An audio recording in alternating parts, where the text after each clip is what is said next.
নাতি নাতনিকে ভাই বোন বলা যাবে কি? না, নাতি নাতনিকে ভাই বলে অনেক হাদিস বর্ণিত হয়েছে। জানার প্রশ্ন একটাও করলেন না, শুধু এটাই মনে হয় নাকি? আর একটা আবে উত্তর দিয়েছি, আব্বু আম্মু বলতে হবে। কি বলতে হবে? ভাই বলবেন না।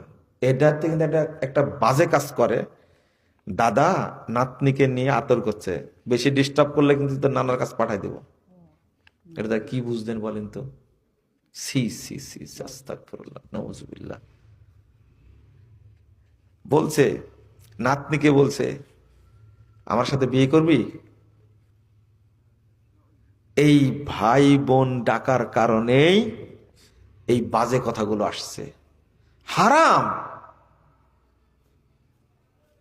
তার মানে তার মানে ছেলের সন্তান মানে তার নিজের সন্তান। আচ্ছা, আপনার দাদার বাপকে কি বলেন? বড় আব্বা। কেন, ও আবার আব্বা হলে কি করে? তাও বড় আব্বা রে ভাই, এই তো ধরা খায় গেলেন।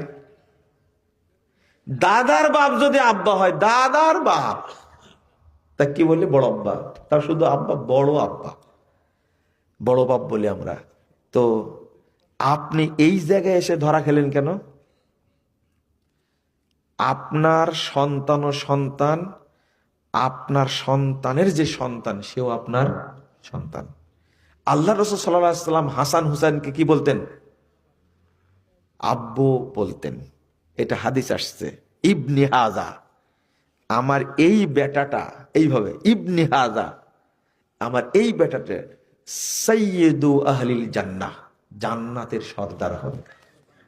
এই যে ইবনি হাজা, সহিহ বুখারী, কোরআনেও আসছে, কোরআনেও আসছে। কি? ইউসুফ আলাইহিস সালামকে তার তার তার তার বাপ বলছে, তোমার বাপ কে? বলেন তো কে? আবাওয়াইকা, তোমার দুই বাপ। ইয়াকুব আলাইহিস সালাম ইউসুফ আলাইহিস সালামকে বলছেন, ইউসুফ কার বেটা? ইয়াকুব আলাইহিস সালাম বেটা না? ইয়াকুব আলাইহিস সালাম ইউসুফ আলাইহিস সালাম বলছে, আবাওয়াইকা, তোমার দুই বাপের রবের ইবাদত করবে। দুই বাপ কে বলেন তো? হ্যাঁ, দুই বাপ কে?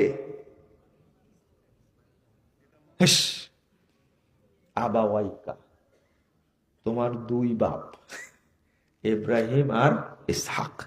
ইব্রাহিম আর ইসহাক।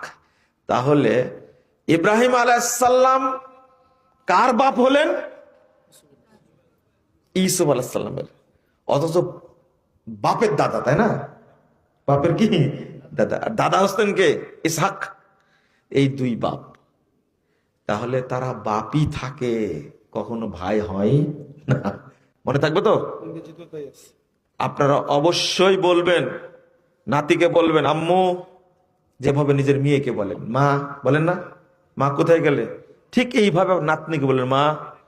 আবার নাতিকেও বলবেন, যেমন আপনার সন্তানকে বলে আব্বু কোথায় গেলে, ওই যে ডাকছিলেন নজরুল ভাই। তো এইভাবে বলবেন নাতি নাতনিকেও। খবরদার ভাই আর বলবেন না।